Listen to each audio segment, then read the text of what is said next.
Assalamualaikum warahmatullahi wabarakatuh. Saya dengan Anggra Putri Tania. Jangan lupa like, share, and subscribe channel Lentera Jawi. Terima kasih.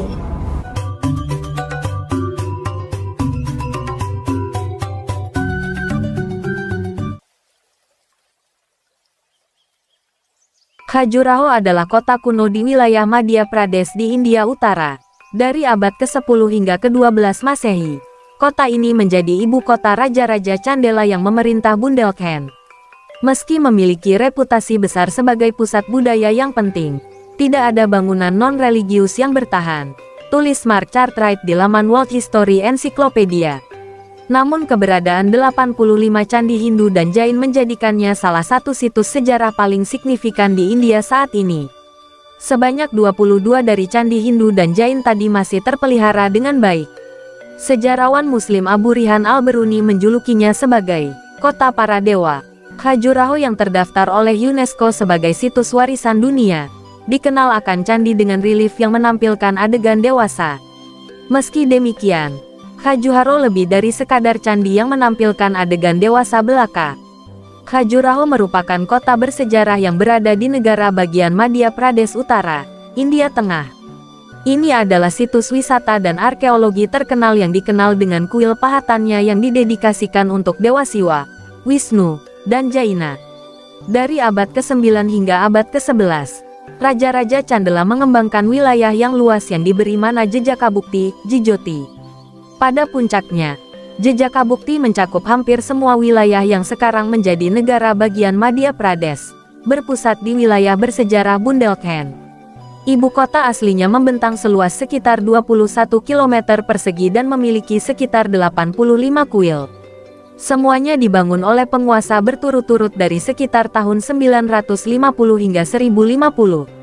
Pada akhir abad ke-11, Chandela, dalam masa kekacauan dan kemunduran, Khajuraho melanjutkan fungsi religiusnya hingga abad ke-14 tetapi kemudian dilupakan. Tetapi, keterpencilannya mungkin menyelamatkannya dari perusakan yang dilakukan oleh Mughal pada monumen-monumen Hindu. Pada tahun 1838 seorang kapten tentara Inggris, T.S. Burt, menemukan informasi yang tentang ibu kota kuno itu. Informasi tersebut membawanya pada penemuan kembali kompleks candi di hutan di Khajuraho. Sebagian besar candi di Khajuraho dibangun menggunakan batu pasir. 4 candi lainnya menggunakan granit dalam konstruksinya. Salah satu yang menggunakan granit adalah Candi Chaun Satyogini 64 Dewi Tantra, dibangun 875 sampai 900 Masehi. Candi ini memiliki 64 ruang kuil yang disusun mengelilingi halaman persegi panjang, tambah Cartwright. Selanjutnya dalam pengembangan situs ini muncul Candi Lalguan Mahadeva, Brahma, dan Matangesvara. Ketiganya memiliki desain dan dekorasi yang cukup sederhana dibandingkan dengan candi-candi lain. Sebagian besar candi di Khajuraho dibangun antara tahun 950 dan 1050 Masehi dan beraliran Hindu, Saiva atau Vaisnava, atau Jain. Yang paling terkenal adalah Kandaria Mahadeo yang dibangun pada awal abad ke-11 Masehi dan didedikasikan untuk Siwa. Candi Laksmana yang kurang lebih kontemporer dibangun pada tahun 954 oleh Raja Danga, 950 sampai 999 Masehi. Candi itu dibangun untuk merayakan kemerdekaan dari penguasa Gurjara Pratihara. Tata letak dan eksteriornya mirip dengan Kandaria Mahadeo, kata Cartwright lagi. Laksmana didedikasikan untuk Wisnu dan terasnya menjadi catatan khusus karena membawa dekorasi naratif yang mengelilingi keempat sisinya. Reliefnya menggambarkan gajah, prajurit, pemburu, dan musisi membentuk prosesi yang disaksikan oleh penguasa dan pelayan wanitanya. Legenda Candi Khajuraho. Menurut legenda, Hemvati adalah seorang wanita cantik yang menjadi alasan mengapa kuil Khajuraho dibangun. Suatu hari, ketika dia sedang mandi di sebuah kolam di Benaras, Dewa Bulan terpesona oleh kecantikannya dan tidak sabar lagi untuk melihatnya. Mereka mengandung seorang anak dan menamainya Chandravarman. Sang ibu kemudian menjadi khawatir anaknya mungkin harus menghadapi pelecehan karena lahir di luar nikah. Hemvati tertekan dan mengutuk Dewa Bulan. Sebaliknya, Dewa Bulan justru meramalkan bahwa anak itu kelak akan tumbuh menjadi raja yang hebat. Seperti ramalan, Anak itu memang tumbuh menjadi raja besar yang mendirikan dinasti Chandela. Suatu hari, setelah Hemvati meninggal, putranya melihatnya dalam mimpinya. Si ibu memintanya untuk membangun kuil yang menggambarkan nafsu manusia. Candi Kandaria Mahadeo mungkin merupakan bangunan paling menarik di Khajuraho dan tentunya yang terbesar.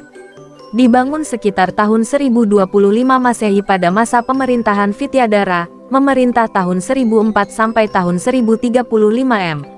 Kandaria Mahadeo merupakan contoh yang sangat baik dari desain kuil India Utara yang berkembang sepenuhnya. Bagian luarnya memiliki serangkaian menara Tsikara yang spektakuler. Didesain sedemikian rupa, candi ini tampak seperti pegunungan dengan beragam puncak. Candi Hindu ini tampak mewakili Himalaya dan Gunung Dunia. Namun efek Gunung Dunia seharusnya ditonjolkan oleh lapisan gesso putih sekarang telah hilang. Khajuraho. Mengapa relief candi ini tampilkan adegan dewasa di India? Khajuraho dikenal dengan candi yang memiliki relief adegan dewasa. Namun sejatinya candi itu memiliki makna mendalam. Bagian luarnya memiliki serangkaian menara Tsikara yang spektakuler. Didesain sedemikian rupa, candi ini tampak seperti pegunungan dengan beragam puncak. Candi Hindu ini tampak mewakili Himalaya dan Gunung Dunia. Namun efek Gunung Dunia seharusnya ditonjolkan oleh lapisan gesso putih sekarang telah hilang. Candi Kandaria Mahadeo mungkin merupakan bangunan paling menarik di Khajuraho dan tentunya yang terbesar. Candi Kandaria Mahadeo didekorasi dengan indah. Cartwright menambahkan, terdapat pahatan 646 figur di bagian luar dan 226 di dalam gedung. Sebagian besar figur tingginya kurang dari 1 meter dan disusun dalam 2 atau 3 tingkatan. Figur-figur itu didominasi tokoh Siwa dan dewa Hindu lainnya seperti Wisnu, Brahma, Ganesha, beserta pengiringnya, Surasundaris Bidadari, dan Mituna, kekasih.